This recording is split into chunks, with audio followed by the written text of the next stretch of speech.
আসসালামু আলাইকুম। আমি রুমানা পারভিন, আমি ইউটিউব চ্যানেল থেকে চলে আসলাম। প্রথমেই দেখাচ্ছি এইখানে কাঁঠাল বিচি আমি সিদ্ধ করতে রেখেছি এবং আজকের রেসিপি হচ্ছে চাল কুমড়ো পাতা দিয়ে কাঁঠাল বীজ দিয়ে চিংড়ি শুটকি রান্না। কিছুটা আলুও ব্যবহার করব। এখন আমি চলে যাব আমার গাছ থেকে চাল কুমড়ো পাতা নিতে।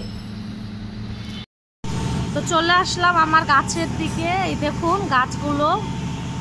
তো এখান থেকে আমি কিছু পাতা ছিঁড়ে নিব এবং ছিঁড়ে আমি রান্না করব। আমাদের শহরের মানুষ আমরা গ্রামকে খুব মিস করি। এই যে পাতা, কিন্তু আমাদের তো আর গ্রামে যাওয়া হয় না। তো আমি কিছু গাছ লাগিয়েছি, অনেক ধরনের গাছ। তো সেই গাছের পাতাগুলো আমি ছিঁড়ে নিচ্ছি এবং আশা করি আপনাদের কাছেও ভালো লাগবে।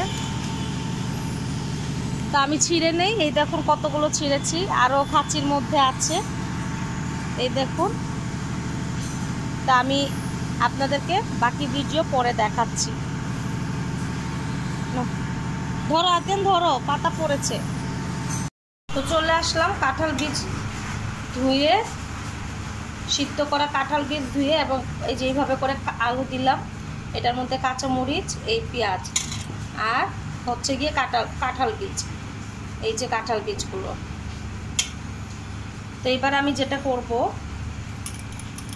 আমি ধুয়ে ভিজিয়ে রাখা চিংড়ি শুটকি দিয়ে দিব।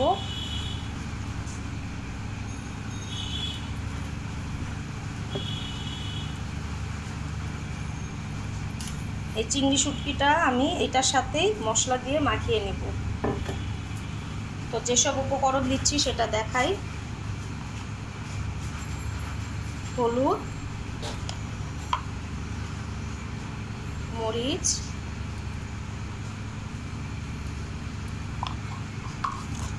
লবণ, এবার দিয়ে দিব একটুখানি ধনিয়া গুঁড়ো,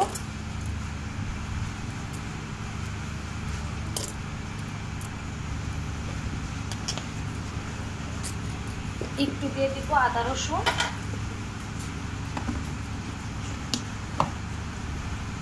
এগুলো হচ্ছে ঝটপট রান্নাই আর কি, একটুখানি দিয়ে দিব। এখন এর মধ্যে আমি মাখিয়ে নিচ্ছি।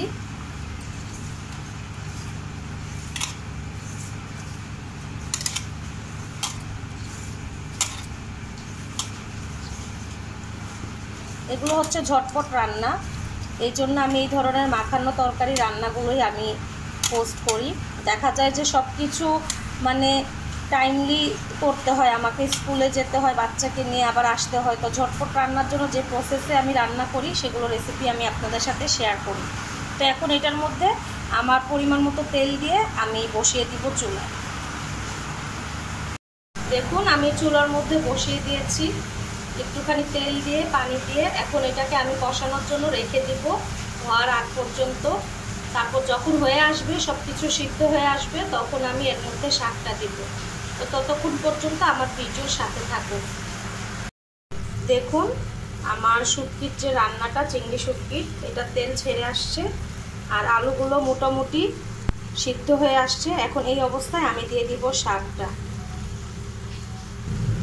এখন দিয়ে দিচ্ছি শাকটা আমি ধুয়ে কুচি কুচি করে রেখেছিলাম। এখন এই শাকটা দিয়ে দিব।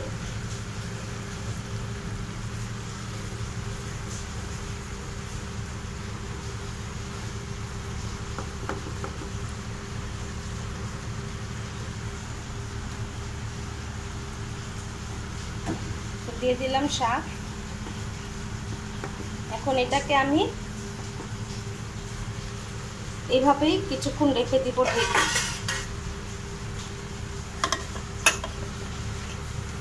তারপর কিছুক্ষণ পর আবার নাড়াচাড়া। শাকটা আমি একটু নেড়ে দিলাম এবং নেড়ে দেওয়ার পরে দেখুন শাকটা একটু কমে আসছে। আসলে আমি একা হাতে ভিডিও করি, তো তাই অনেক প্রবলেম হয়ে যায়। এই শাকটা কিন্তু মানে শুকনো শুকনো হবে, একটু পুরা পুরা হবে। তো এখন আমি একটুখানি পানি দিয়ে দিচ্ছি যাতে শাকটা সিদ্ধ হয়ে যায়। এবং এই শাকটা সম্পূর্ণ মানে 4-5টা যখন পুড়ে পুড়ে আসবে, শুকনো শুকনো থাকবে, তখন হয়ে যাবে। বাইরে প্রচুর বৃষ্টি, তো দেখা যাচ্ছে যে আজকের দিনে একটু শুটকি খেলে ভালোই লাগে। আর অন্য পাশে তো অন্য ধরনের রান্না হচ্ছেই, সেটা রেসিপি আপনারা অন্য ভিডিওতে পেয়ে যাবেন। তো এই দেখুন আমার শাকের চেহারাটা, যেহেতু আকাশ অনেক মেঘলা হয়ে রয়েছে তাই অনেকটা অন্ধকার অন্ধকার আসতেছে। তো এটা হয়ে যাওয়া পর্যন্ত আমি এটা ঢেকে রাখবো। দেখুন শুটকির এই তরকারিটাও মানে পুরো পুরো হয়ে আসতেছে, চারপাশে পাতিলের কাছে দেখুন পুরো পুরো হয়ে যাচ্ছে। তো এটাকে আরও কিছুক্ষণ আমি এইভাবে পুরো পুরো করার পরে নামিয়ে ফেলবো। আপনারা এই রেসিপিটা একবার হলে ট্রাই করবেন, অনেক অসাধারণ একটা রেসিপি। আপনারা চাইলে এটা ট্রাই করে আমাকে কমেন্টে করবেন। আমাদের এখানে এটা রান্না করে এই ফার্স্ট আমার হাজব্যান্ডকে আমি খাওয়াবো, কারণ অনেক ক্ষেত্রে সিলেটের রান্না বা অন্য অঞ্চলের রান্না আমাদের বাসায় খাওয়া হয় না। এটা কিন্তু আমার শ্বশুরবাড়িতে রান্না হয় না। এটা আমাকে একজন পাশের প্রতিবেশী ভাবি বলেছেন, ওনার দেশটা সম্ভবত শরীয়তপুর। তো উনি বললেন যে এই চাল কুমড়ো পাতা নাকি খাওয়া যায়। তো এই রেসিপিটা আমি সম্পূর্ণ নিজের মতো করে তৈরি করেছি এবং এটা ভালো হয়েছে। তো আশা করি আপনাদেরও ভালো লাগবে, আপনারা একবার ট্রাই করে দেখবেন। তো এটা হওয়া পর্যন্ত আমি আপনাদেরকে দেখাবো। আমার রান্নাটা সম্পূর্ণ শেষ, এখন আমি একটা বাটিতে করে বের করে আপনাদেরকে দেখাবো। শাকটা কিন্তু সবুজ সবুজই রয়েছে, গাছের টাটকা শাক, দেখতে কিন্তু অনেক ভালো লাগছে। আপনাদেরকে বাটিতে বের করে দেখালে বুঝতে পারবেন। আকাশ মেঘলার জন্য রান্নাঘরের জানালা থেকে আলোটা কম আসছে, লাইটের আলোটা মনে হচ্ছে কম, কিন্তু আসলে না, অনেক সুন্দর হয়েছে রান্নাটা। আমি আপনাদেরকে দেখাতে আসতেছি এক্ষুনি। এখন দেখাতে চলে আসলাম আমার রান্নাটা। দেখুন শাকটার কালারটা সবুজ সবুজ আছে, একদম ন্যাচারাল কালার। আদিয়ান কথা বলো না, আর কিছু নাড়া দিও না, শব্দ হবে। আমার ছোট ছেলে, ও ভিডিওর সময় এসে খুব বিরক্ত করে আমাকে। তো এই দেখুন আমার শাকটা রান্না, এটা কিন্তু খুবই ভালো হয়েছে। এটা শুধু কালারটা দেখতে ভালো না, কিন্তু টেস্টটাও ভালো আসছে। আপনারা এইভাবে করে চিংড়ি শুটকি দিয়ে এই শাকটা রান্না করে দেখবেন, কাঁঠাল বীজ দিয়ে, সাথে একটু আলু কুচি দিলেই টেস্টটা আরও বেড়ে যাবে। যেহেতু বাঙালিরা আমরা আলু খাই, তো আলু জানেন আমরা সবাই মোটামুটি সবার পরিবারে আলু খুব প্রয়োজন। তো আলু একটু দিয়ে দিবেন কাঁঠাল বিচির সাথে, আরও ভালো লাগবে। তো দেখুন আমার শাকটা কিন্তু হয়ে গেছে। শাকের কালারটা দেখুন মাশাআল্লাহ খুবই সুন্দর লাগছে, সবুজ যে ন্যাচারাল কালারটা সেটা কিন্তু বোঝা যাচ্ছে। আপনারা চাইলে ঠিক এইভাবে করে আপনারা রান্না করতে পারেন, খুবই মজা হবে, একবার হলেও ট্রাই করবেন। আশা করি আপনাদের কাছে আমার ভিডিও ভালো লাগবে, এবং ভালো লাগলে লাইক কমেন্ট শেয়ার করবেন, সাবস্ক্রাইব করবেন, আমার পাশে থাকবেন। আমাদের মতো উদ্যোক্তাদের আপনাদের অনেক প্রয়োজন, তা আপনারা আমাদেরকে সাপোর্ট করলে আমরা খুশি হব। আল্লাহ হাফেজ।